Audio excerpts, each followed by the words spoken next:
if it's believable. So that's the problem. So to answer your question, Yoshi, where does it fall down? It's like I tell my students about business analytics. Programs like Tableau and Power BI, they give data, they give out a report, and it can be beautiful, but it can also be beautifully wrong. Yes. So if there's a zero missing in a GDP, it's going to how you want it to act, from which perspective it should come. If you just ask it in general, you pretty much have Google. You're just doing a search. But if you say acting as the chair of a nonprofit, let's go to sustainability for a minute. Acting as the CEO of Patagonia, how would you make a decision about which type of product to launch? I think the single biggest risk to a leader who's he or she is like really excited about AI and just starts to use it haphazardly without any guidance. So this is the opposite of the original part of our conversation. Yeah. You can't have 0 pages. You don't need 325 pages, but 0 is also too few. Yeah. And now you have problems with security.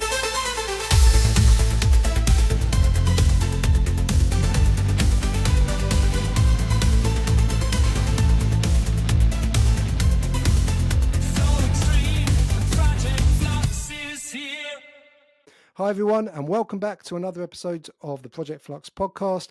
And today on the Spotlight series, we have Professor Rich Maltzman, a master lecturer at Boston University. Rich, it's a great pleasure to have you on. I met you, I think it must be about a year ago, when I was luckily invited to a little guest lecture at your university, which I really, really enjoyed. So it's a real pleasure to have you on the podcast. Great to be here, and it's nice to return the favor. Absolutely, absolutely. And I know we've tried to get this date in the diary for some time, but as they say, good things come to those who wait. So we are really going to talk about quite a few things actually today, including your book and including the PMI AI standard, which we've just been discussing before we went on air. So we'll try and cover all the good stuff. But before we do any of that, and what we always ask our guests as they come on is, because things are moving so fast, what's the big thing on your mind lately in terms of AI? Is there something that's really captured your imagination? In terms of AI, I think what's been on my mind all along is this interaction between AI and humans, and how it can be so misused and misunderstood as a search engine. And the fact that people will ask a question, take the answer, and then run with it. Yeah. As opposed to having it be a conversation. And this persists, even though we've been preaching about it at BU, and the other authors of my book and I have been preaching about it. I think a podcast like this can help spread the word that it's much more about collaboration. Yeah, and that's exactly why we set this up, because it can be quite daunting. And when the number one thing we see is exactly that, people treating something like ChatGPT as Google and then moaning about the result that they get. And you've got to explain to them, well, you're using it in the wrong way. It's like trying to drive a manual car when you've only driven an automatic car. You're not going to get the right result. So using AI, I call it as a thought partner. We had a really, really great guest a while back, Jeff Woods, who talks about using AI as your thought partner. And that's what resonated with me the most. How do you communicate to your students and the people that you work with about the right way of using AI then? Well, we tried to summarize a lot of that in the book, AI Powered Leadership. Myself and 3 other professors, 2 of them who are adjuncts, they teach from Chicago and Texas, respectively. Yeah. And respectfully. And Professor Kanabar, who is the director of the PM program, we've been encountering this with students. We have a lot of international students. Mm-hmm. Really, a majority of our students are international, and they're often unfamiliar with this. Mm-hmm. And so we have been really hankering, is that a word? Hankering to have. I know what you mean. Have a good understanding of this. So it's been on our mind, and we've done experiments in class. We've had different approaches in even writing tests and doing assignments with students. And a lot of the findings from that is in the book, as well as quite a bit of passion. The other instructors, particularly Dr. Dave Silberman and Dr. Laura Donna Bramo, are passionate is too weak a word to describe how much they really want people to learn and to gain from using education, from the benefit of education. But now with AI in the mix, the fear that students, and these are graduate students, and even at that level, there's a fear that, it becomes do my homework. And yes, it can. It will give you a pretty good result, but it's not good enough, and it's not going to transfer of knowledge or just improvement of the human condition, even your own personal human condition. Mm-hmm. So, Rich, where do you find that it falls short? It falls short because, it falls short when it's eager to please, where its main goal seems to be to just give you an answer. And one of my colleagues at BU, actually, you'll appreciate this, I assume, being more true football, soccer fans, he asked AI, when was the last world championship played on Mars in football and soccer? And it came back and said it was April 2022. Wow. Because it wants to give an answer. That's It the wants to hallucination. give an answer. And so, of course, he pushed back, and this is the conversation. You know, as far as we know, we don't think there are any humans or other critters on Mars that play football. Please rethink your answer. And it came back all apologetic and said, no, you're Well, right. hang on. I'm going to claim that for England. I think we've won that one. England. Seeing as we don't win anything else, we'll claim England that one. 3, Canada 0. Yeah, exactly. Sounds good to me. We've just made that happen. And you know what? If we upload the transcript from this into AI, it will then have a source. Video, we can add video to it. So I'll tell you, the capabilities are amazing, and we're already going off tangent, but that's perfect for a professor, right? Perfect.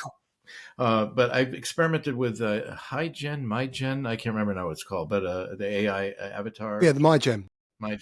And we actually put myself in as an avatar and gave it a script of, in this case, it was me explaining the difference between burn up, burn down charts in Scrum and Sprint. And it was me speaking, but it wasn't me speaking. It's crazy. It was AI animating my avatar. It's very, very freaky.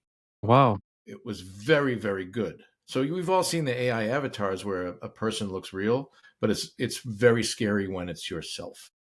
Yeah. So this is, and if it's believable, so that's the problem. So to answer your question, Yoshi, where does it fall down? It's like I tell my students about business analytics programs like Tableau and Power BI. They give data, they give out a report, and it can be beautiful, but it can also be beautifully wrong. Yes. So if there's a zero missing in a GDP, it's going to beautifully show you that Lesotho has an economy that's 3 times the size of Switzerland. Yeah. It's still the old adage, rubbish in, rubbish out, still counts as much as ever now, because the problem is it will, especially with these large language models, it can be wrong with confidence. With confidence and with beauty, if you will, because it now 4.0 and the new improvements in ChatGPT and others, and even this avatar of Rich Maltzman, as much as it could, looked very, very beautiful. Could you ever see yourself using that for because obviously there's only one you, so if you've got to be able to do 2, let's say we've all been in the situation where we've been double booked, in theory, that technology could allow you to maybe do 2 lectures in 2 different places at once. Yes, in fact, my director said, Rich, we don't need you anymore. I hope jokingly, but I wouldn't rely on that, because then it would be me. It would look for all the world like me, and you could put anything into. I could be saying, anything. Like, I agreed to this $6 million contract to repave my driveway, and they have video of me saying, I'll pay you $6 million for what should be a $10,000. But Rich, do you feel as though do you think there is a concern around digital twinning of people, not just in the sense of fraud or something like that, but in terms of your identity? Of course. Yes, absolutely. I think it's the equal and opposite to the capabilities of digital twinning with construction.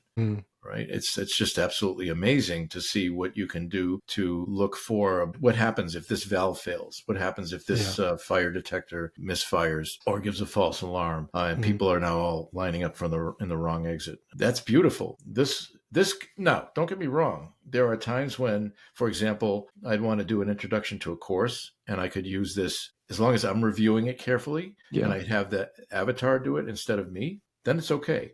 But to take a gig, or to have this podcast with not me, but, an avatar, no, it's got to be human. It's got to be real. Do you know what? One day we're gonna do a podcast where one of us, either me or Yoshi, will be an avatar, and we'll see if anyone notices. Can I double check? Can I show you a little grid with traffic lights or bridges, and you can tell me exactly whether you're really here?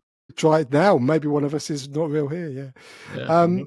No, it gets, and I think this is an important point. As this podcast has developed, we really started talking about AI as in the large language models, but actually you've got to take all this technology together, haven't you? Because you've got the video stuff going on, the digital twins, and then you've got what's happening with robotics and the impact that's going to have on site. And actually they're all interlinked. Yes. And they're all rising together at the same time. So it's really, really difficult to kind of put a line in the sand and say that's where we are. Which brings me on actually to something we were talking about just before the podcast started, which was around the standard that PMI have released for artificial intelligence, which I know you've got some comments or concerns about. Interestingly, at the same time as that, the RICS in the UK are also releasing this out for consultation at the moment as standard, and how to, I think they call it, responsibly use AI in project delivery. Do you just want to tell us about the PMI one first and what some of your concerns are? Sure. It's not released yet. In fact, there's about 1 hour left in public comment on it. And that's what I spent most of today doing, is actually working with the other 3 authors of our book to coordinate. So we have a kind of a more powerful response. The 4 of us are all looking at each other's comments and then building on those so that they get a more focused response. But commenting ends today, and then I don't know how soon it will be until they revise that. With our comments, it will be longer because there might be a lot of comments. We have a lot. But the major one is that it's called a standard, and that it's 300 and something pages long, which is, as the kids say, TLDR, too long, didn't read. And I think AI, their attempt is valorous, right? To try to talk about AI and risk management and stakeholder engagement and all these different aspects. But what they've effectively done, in our humble opinion, is try to rewrite the so-called PMBOK guide, the project management body of knowledge, with reference to AI. By doing that, the AI aspect of it, the standard, how to use it, like you said, with RICS and what they're doing, is lost. It's lost in this universe of 300 and something pages of text. But we didn't take the easy way out and just say, hey, guys, it's too long, make it shorter. We actually went through all 362 pages and 9,000 something lines. Wow. And line by line commented where if you're really going to go this way, here's how you would change this sentence to be more powerful. Here's how you would talk about interaction between AI and human for projects makes more sense. But Rich, what do you think they've done right? What they've done right is they've addressed it. They've covered it very, very well. It's almost like they just went, they went too far. If you were painting your house, right? You wanted your house, the interior of your house painted, and you say, I really like this color. And they put 27 coats of paint on every color. And it took 5 years instead of 3 weeks. Yeah, you'd be happy because the paint is so nice, but you couldn't live in the house for 5 years. A strange analogy, but that's what I feel they've done. That makes sense. That makes sense. But the delivery is right. So Yoshi, they're on the right track. I just think it should have been a practice guide rather than a standard. And it should have been much more concise, maybe 12 to 100 pages at the absolute most.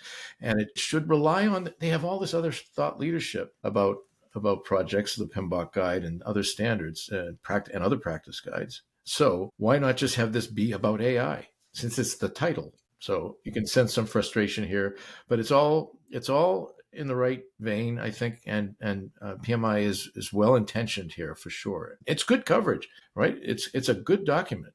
It's just way too much. Do you think it will stand the test of time 2-5 years, or do you think it's going to be outdated quickly? Because I just saw the trouble, isn't it? Because there was a paper today this week from Google DeepMind, and they explicitly said within one of the first sentences, this is an exploratory paper because of how fast the landscape is changing. Yes. No, I agree. Yoshi, you're absolutely right. This is the first reaction all 4 of us had. We got on Zoom almost immediately, the 4 of us, like, did you see this document? Like this, why isn't it a guide? Why isn't it, why isn't it a practice guide instead of a standard? Because it's going to be out of date in 3 weeks. Yeah. And all that effort. In fact, my biggest complaint I had is, why didn't they send a draft of the table of contents before they wrote this much? Did they not? Did they not even give people an outline? This is what we're thinking of doing. Not that I know of. So if I'm wrong, apologize to PMI, and I admire the organization very much. I'm on an insight team for they're going to try to define project success more succinctly, and I'm on with several people from PMI's leadership team on what they call an insight team to help write that guide. Now that could be long. I hope it isn't, but that could end up being long because his philosophy is, when is a project successful, which is something that's different though, isn't it? Because that's evergreen. AI. Right. So go ahead. I think with these guys, like you say, everyone's doing it with good intentions, and everyone's grappling with the best way of addressing it. And what's interesting is, like I say, you've talked about some of your concerns with the PMI one, and the RICS one is actually taking a different approach. It's not a standard; it's more like guidance, and it is about 15 pages. I think they've actually taken the right approach to say, look, this isn't mandatory, as in, you don't have to do this, but you'll need to give a bloody good reason why you haven't done it if you end up in court, for instance. So it's, I think, a much better approach. And the whole way through it, there was that overarching discussion around, well, let's make sure this isn't out of date in a few months. But I've seen organizations do it as well, like organizations trying to come up with an AI policy. And the first draft is 30 pages long because they're trying to think of every eventuality that could ever happen. But of course, the day after it's published, it's already out of date because another thing's come. And actually what you need is a very simple statement, which effectively says along the lines of, just don't be stupid. Use common sense. Yeah, common sense, right? Yeah, this is not a policy document per se, although there are guidelines for ethics in there, which is good, and they need that. And there's talk of guardrails for AI, but it's could be enhanced, and this is amongst our 30-something comments each. So we each have about 30 comments. Multiply that by 4, something like 120 comments that we've made. But in all in with the idea to make this more concise. But yeah, it's going to be out of date quickly, and just should be guidance. Yeah, no, I agree. But like you say, you got to admire the fact that they're actually looking into it. I'm not sure where APM are with theirs, but everyone's in the same boat. And I know in the law industry, it's exactly the same. Everyone's kind of working out. There's not necessarily a right or wrong answer at the moment, because what we forget, even though an awful lot has happened in the last few years, particularly since ChatGPT came out, it's still early days.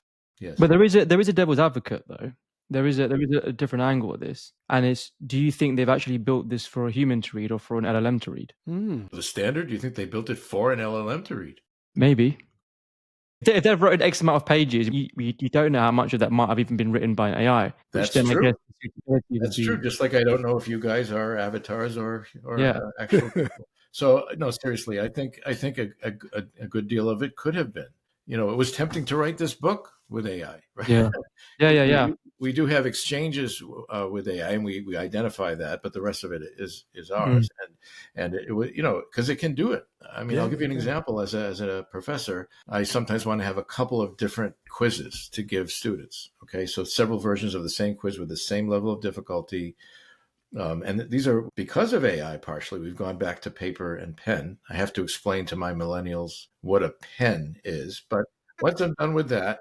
And then they moan about cramp because they haven't got the muscles in their hands. No, that's the wrong end, Jim. Use the other end. So literally we were creating paper quizzes to pass out by row, so there wasn't copying between, from one to the next. And so as almost a whim, I plugged one of my quizzes in.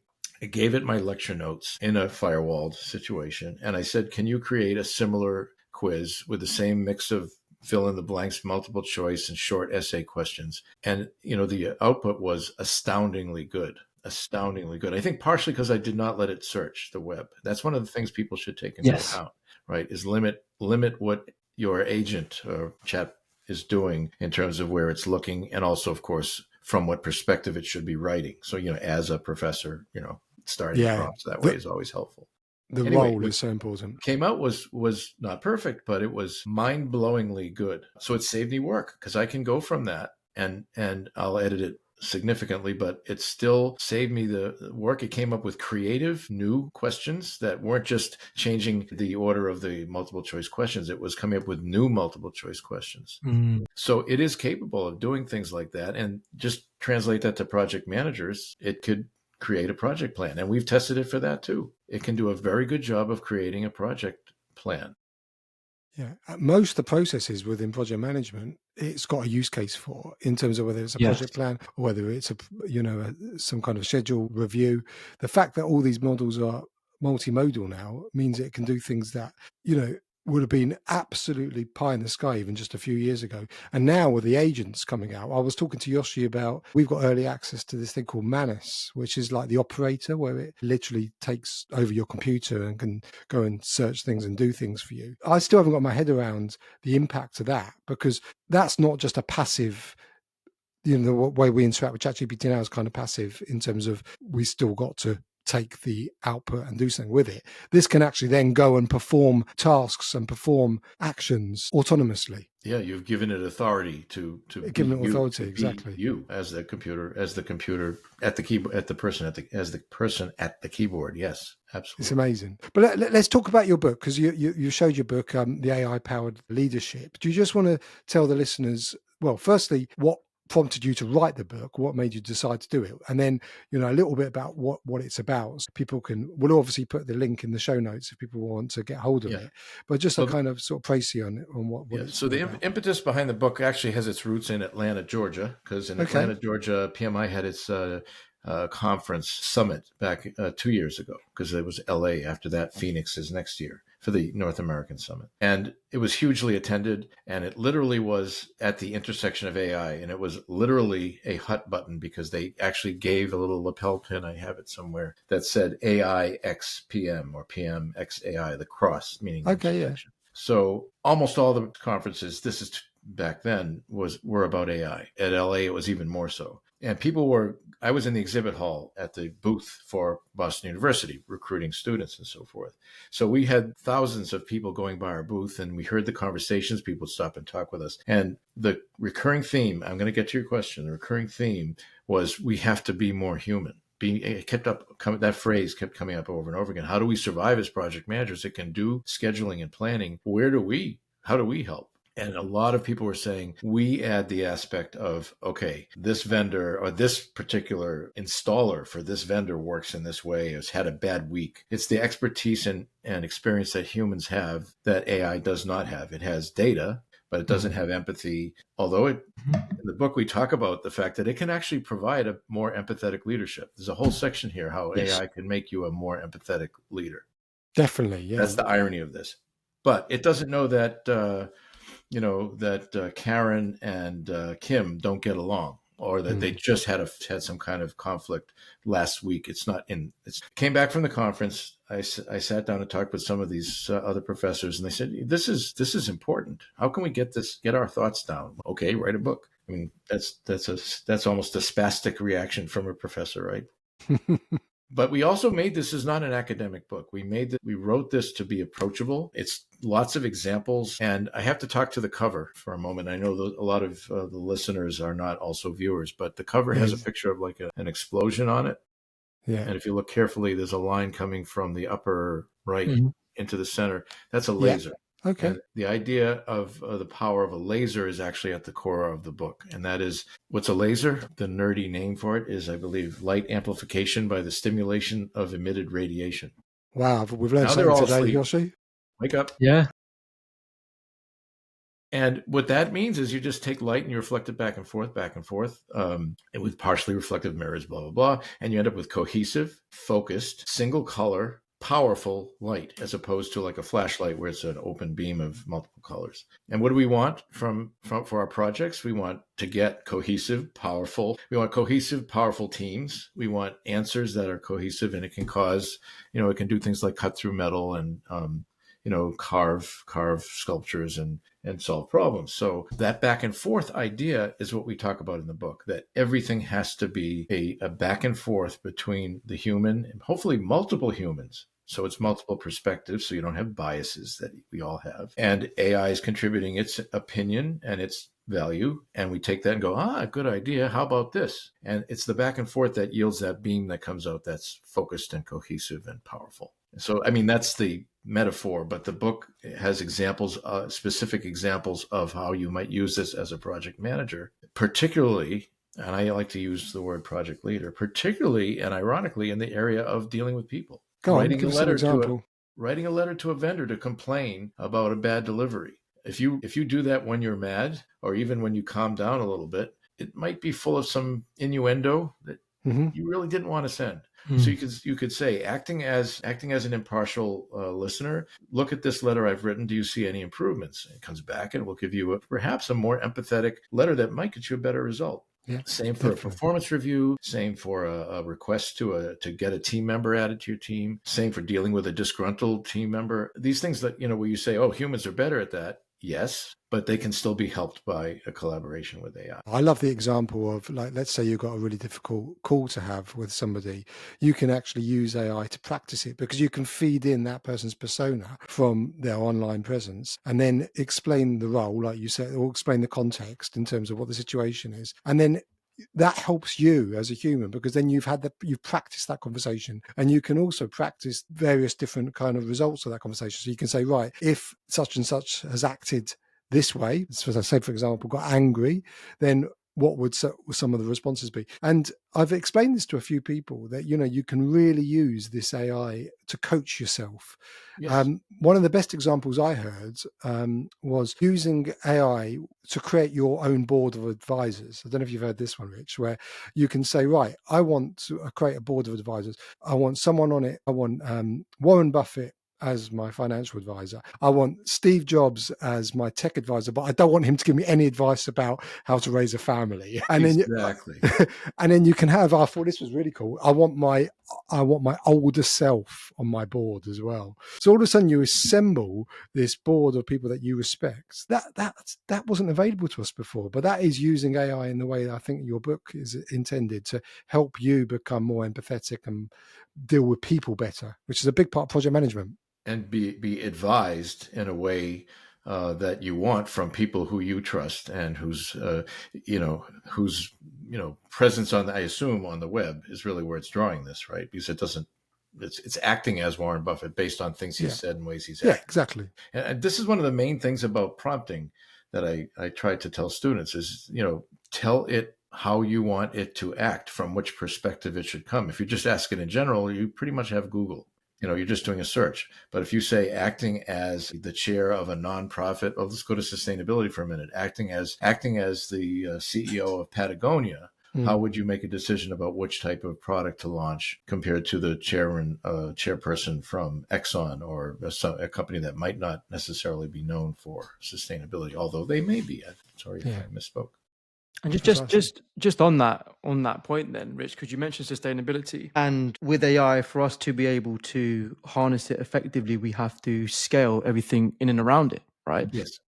And because of that, it means we have much more intensive energy demands, which means the world around us becomes a lot more unsustainable. Now, there is then the need or the opportunity to use AI to help us with sustainable practices. Could you speak to the audience a bit more about how we can use AI to help build more sustainable projects? Well, part of it, thank you, good question. I think part of it is expanding the mindset, identifying the things in kind of a life cycle analysis, a life cycle assessment fashion. This is a lot of project managers don't even know or understand the concept of LCA, life cycle assessment, where you think about the product of your project in steady state, whether it's a service or a physical product.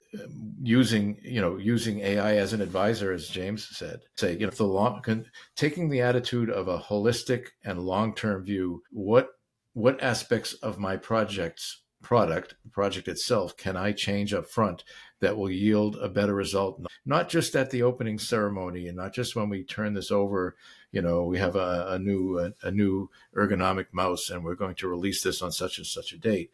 But think about the materials in it, a disposal, whether it uses a rechargeable battery or a disposable battery. Look a year, 2 years, 5 years into the future. And this works in construction, by the way, too. Yeah. I give my students the example, and I'm out of my league here talking to construction folks, but if you're paving a highway, you have the choice of buying a less expensive paving material or one that costs 3 times as much, but won't require maintenance as much, won't emit as much carbon in and of itself, will give better traction to cars and have fewer accidents. But if you're the project manager for that paving project, you're not motivated by that. You're motivated by being under budget. And so you'll pick the lower cost paving material. So to answer your question, Yoshi, AI could be asked as an advisor, and maybe even you can use this to go to your supervisor who wants you to be under a certain number and say, look, it is going to be less money for us to build this road if we use vendor A at 1/3 the cost of vendor B. Vendor B's product, although more expensive for purchase, is going to result in a much better picture 5-10 years from now. It's all a matter of how you're measured and motivated. And I think AI could give you the wherewithal to propose holistic, long-term view decisions that project managers typically, I'll use the vernacular, just ain't that good at. Yeah. Well, I think by using AI, it can also take the emotion out of it, because often somebody won't want to give that answer because it's a difficult thing to say. Yeah. You're going to need to Raising your spend more hand. money now Yep. to save money down the road. Once we've got this kind of we're getting close to AGI, so that's something which we can genuinely say is as smart as a PhD level student, is this is telling you that this is a good idea. That takes the emotion out of it. So hopefully that will allow project managers to raise the flag a little bit earlier. There is a slight paradox somewhat there, right? Because if you want to reach AGI, you have to scale data, network, train times, inference times, right? And in order to do that, we need the infrastructure. And So that you brings have up, Project Stargate, and then you have, all these other investments. Now, the current stance is that sustainable building of AI infrastructure isn't going to cut it. So they're turning to things like nuclear, right? So the question then is do we have to make a sacrifice and build and work with nuclear before we're able to then scale up intelligence to then help us with sustainable practices? yeah. I mean, it's if not a paradox, it's at least a trade-off, right? A trade-off. It's I mean, at that's a fair least a explanation. trade-off. No, I think it's also, you're right. It's paradoxical because AI is very power hungry, as you've just mentioned, and the infrastructure is very carbon intensive. By the same token, I have to put a plug in for this. At Boston University, we have a building on campus. It's the Center for Data Science and Computing and Data Science, and it looks like a Jenga building. It's stunning. I've seen It's it. carbon negative. It's carbon Oh, wow. negative, partially because of AI design and digital twinning, partially because also we're buying power from green companies, but partially because of 37 gigantic geothermal style wells deep into the ground in Boston. That's one of those trade-offs, right? It obviously used a lot of carbon to make all those decisions and to design this building. So that's the paradox you're talking about. I'm optimistic that energy need will drop as microelectronics advances and the devices require less power. Mm-hmm. And also just that this is still a good thing to do because it's helping us make sustainable decisions. I mean, if it was, Yoshi, to your point, if it was ridiculous and AI, every time you typed into AI, it's this equivalent to burning down a city, then no, we don't do that, right? But we should be cognizant of the fact that when you ask AI to draw a picture for you, it's using significant computing power, which in turn. And this is why, Rich, when OpenAI released the image capability of a GPT 4.0 the other day, there was that major concern. I mean, initially their founding philosophy was to build AGI or build ASI, super intelligence, so we can solve and verbatim nuclear fusion. Now we're now getting this image capability which took off quicker than the original Chat GPT did in 2023, and most of it was used to generate images, Studio Ghibli images, right? And didn't Sam Altman say, yeah, the servers were melting? And GPUs are melting. So there was that problem. That's why they had so much criticism. Now, we know that OpenAI are becoming more of a commercially phased company and they want to become a for-profit. But that shows you there is a disconnect. Companies or, these incumbents are starting to lose interest in solving some of these bigger problems. And I think we need to get back into that driving seat to solve that. But isn't it chicken and egg? Isn't it? It's the sooner more compute will equal better intelligence, and then hopefully that will solve some of these issues that will then reduce the power consumption and the infrastructure requirements. So, well, that's the great hope, isn't it? That's my optimism, right? That AI itself can help design electronics that is less consuming of power. I mean, I come from telecom. We were involved in an effort that simply changed the number of times an optical amplifier switched on and off. Okay. By working with competitors. So at the time I was with Nokia, we worked with Huawei, cutthroat competitors, Siemens, Ericsson. And between the 4, 5, 6 major companies, they came up with a standard that changed the frequency at which they turn on and off. Every time they turn on and off, a little iota of energy is used. When they were all done, just simply instituting a new protocol was the equivalent of taking 100,000 cars off the road. Really? And that's really interesting because we covered a story today, which was just going through Meta's new model, which uses this mixtures of experts approach, which is when you have an input into an AI, it doesn't use all the parameter, all of the infrastructure to basically give you a response. It uses only the part that's relevant. And that only happened because of DeepSeek's advent in January when they released the R1, which had the same thing, which almost burst the bubble. And because it was open sourced and Meta's open source, there was that collaboration. Yeah. So that's something that, I don't know who promotes that collaboration. In this case, it was just the industry leaders realized they could make a difference, since they compete, even though they compete, to come up with a protocol that was usable by all of them, because they would then benefit, because now they can market their product as being lower energy. So it was a win-win. Yeah. We need more win-wins. We do. And that was interesting, the whole mixture of experts, because that was basically based on the way our brain works, because the whole of our brain doesn't fire up for everything we do. It's certain parts of our brain, depending on what we're doing. Unless you've got a migraine. Unless you've got a migraine, yeah. The whole thing's bursting. But it's interesting how they've made some of these kind of advances by replicating, what we do as humans. Right. Yeah, my analogy to the protocol that I was talking about is maybe there are protocols like that in AI that could reduce it's just not exactly like that, but in that same flavor, that could reduce energy consumption simply by changing the way in which, like you said, this group of interests, or the group of experts is one, but other techniques that just with just a protocol, not an advancement in microelectronics, but just a protocol can change things. Just before we go, because I can't believe we're already approaching the end of the podcast, Rich. But I got to question one, I think. I know we didn't do very well, but it's been absolutely fascinating. But we get, obviously, people listening to this podcast tend to be preaching to the choir, as they say.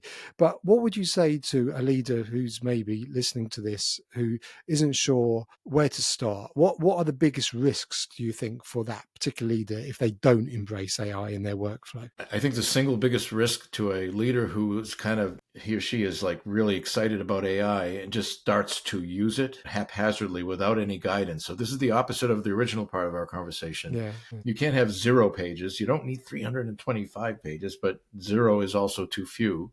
Yeah. And now you have problems with security. You have, everyone's using AI, and let's upload let's say it's a biotech company. Let's upload all our new molecules and have it do some analysis. And now you've lost IP, and maybe you have unethical things happening. So it's haphazard use of AI with high expectations, because it's in the news. In the US anyway, shows like 60 Minutes and other, documentary shows have taken this on. And there's, like you said, preaching to the choir, people like us, we're kind of early adopters, we have a tech background, we'll have the propensity to use it. Others are going to just look at avatars and go, wow, that looks like a real person. Yeah, exactly. And the reaction will be, and you can't blame them, because what they're seeing may lead them to believe that this is magic. And if that leader, who's only a muggle, is actually thinking that this is going to make me a magician, sorry for that reference, you have a dangerous situation, because they've suddenly been, not just they've been empowered, they've sent an army of their employees out doing all kinds of stuff that may have a machine gun effect of some good things, right? So some things will hit targets, but there's all kinds of dangers of hurting people, of being unsustainable, of giving away company secrets, just making wrong decisions. So basically, people should embrace this technology, but also don't do it without any guidance. There needs to be some kind of guardrails. Yeah, understand it. Now, I know I had some critique of PMI. One thing I want to praise them for is they have put together some outstanding video-based, the opposite of TLDR, really fast-paced, aimed at a generation that's YouTubers and so forth, and they're really good, and they help project managers, young project managers in their 20s, for example. To me, that's young. Well, that's young to Yoshi now. You say past the 3.0, the big 3. The balloons say otherwise. It helps them, gain an appreciation for what this can't do, or what it can do wrong. Right? What it can do wrong. And I like to give examples of where it falls down, not to critique AI, but to just provide the guidance that it's not a panacea. Yeah, absolutely. Rich, you mentioned that you wrote this book with 3 other people, right? Or 2 other people? 3, yes. Was there anything in the book that you disagreed on between you? Well, there's 4 professors, each with their own ego. So there was even disagreement of how we should organize it. Should we each write a chapter and so forth. But no, because we took the tactic that there were 4 main chapters. For example, one on prompt engineering. There's one chapter dedicated to prompt engineering. My chapter is more on the synergy between AI and people. We each read each other's chapter, each changed them so that there was kind of one style. The publisher, Pearson, helped us with that. I don't think there was much. It's a good question. I don't think there's much we disagreed on. There's a lot of pictures in the book. So a lot of it had to do with how do we show things. Yes. But as far as concept, we called ourselves Team Awesome, not because we are awesome, but because we work together so well as a team. Yeah. Even to the point where the book is done and published and out there, we're now working together on commenting on what we think is an important document PMI is putting out. And we did this with Agile. We met frequently. So when there were disagreements, and there were, things about maybe this is too much coverage of this or so forth, but conceptually, Yoshi, it was smooth. I like how you mentioned there's a lot of pictures in there because you wanted to work out what was the best way to communicate. Now, the one thing that AI struggles with is pictures, flow diagrams. Well, it did, not anymore with a new version. It's better now, but some of the images here were jointly drawn. So here's the laser image. Wow. Yeah. And I don't know if you can see it, but in the laser image, I had AI draw it took about 12 tries to get the laser, and then I had to add these icons because it kept doing crazy things with the people and the image of a what represented AI. It's always that white plastic head, right? It's always the same thing.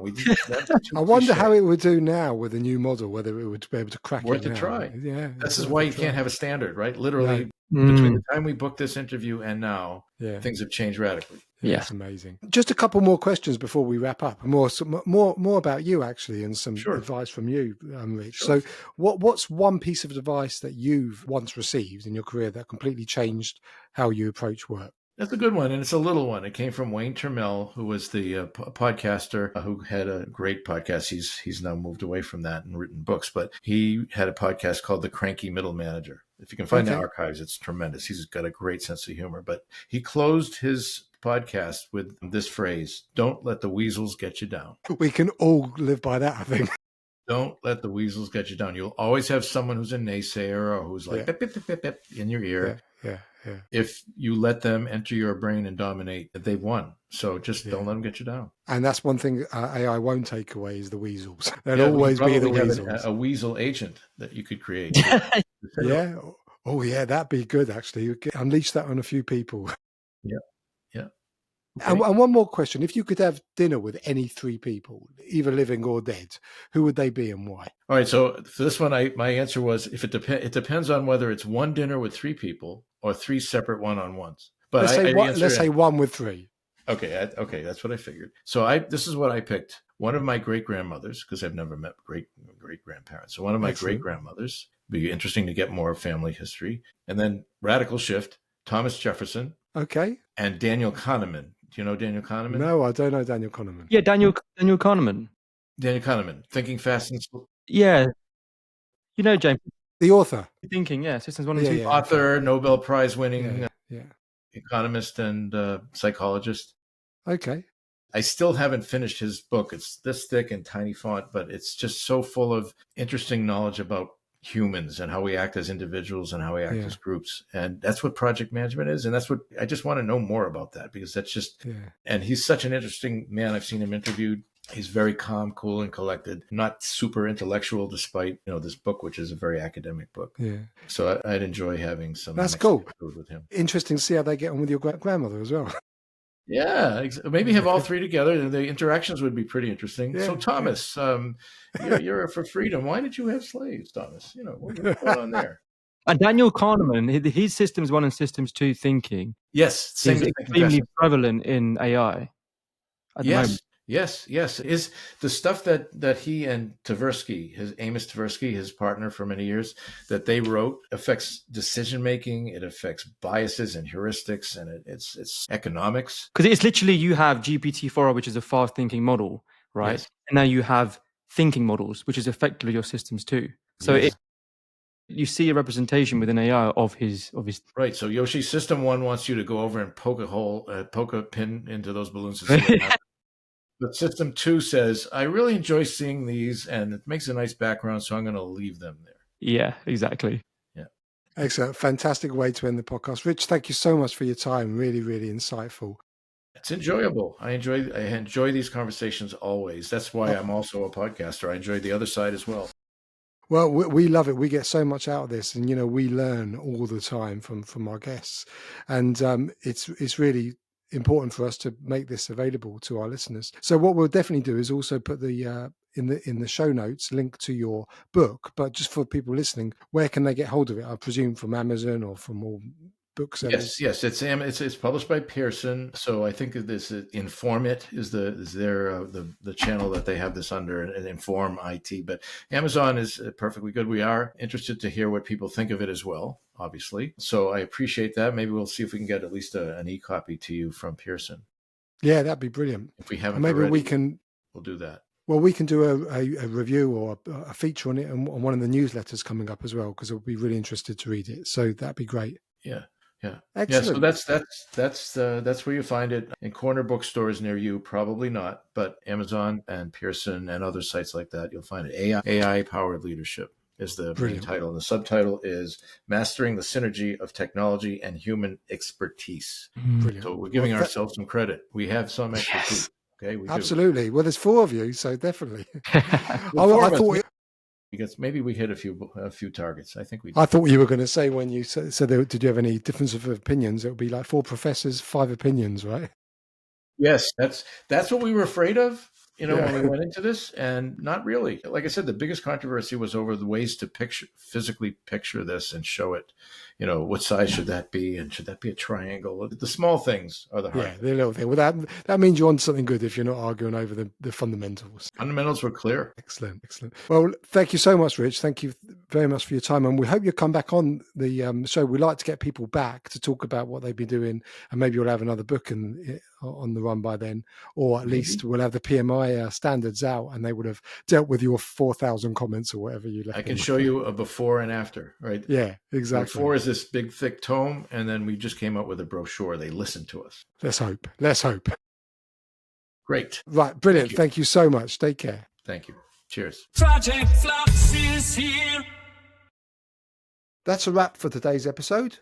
But before you go, exciting news. Project Flux is teaming up with Project Management Global to bring you the latest in AI-driven project delivery and essential management insights. Through this partnership, expect weekly AI insights, practical tools, and expert thought leadership, ensuring you stay ahead in the evolving project landscape. Stay tuned for exclusive content, joint research, and strategies to supercharge your project outcomes. You can learn more at www.pm-global.co.uk and be part of the future of project management. See you later. Project Flux is here. Just want to give a big shout out to our sponsors, Construct AI. For anyone interested in looking at Construct AI, the link's in our show notes. There's a free tier that you can play around with. Yoshi and I have been using it for a good year since it was originally launched, and we get a huge amount of value out of it. So I thoroughly encourage everyone to go onto the Construct AI site and have a play around. Cool. And guys, before we sign off, please don't forget to share, follow, and like all of our stuff. So that helps us to engage with you and understand a bit more about what you want, so we can bring it to your doorstep as early as possible. See you later, everyone.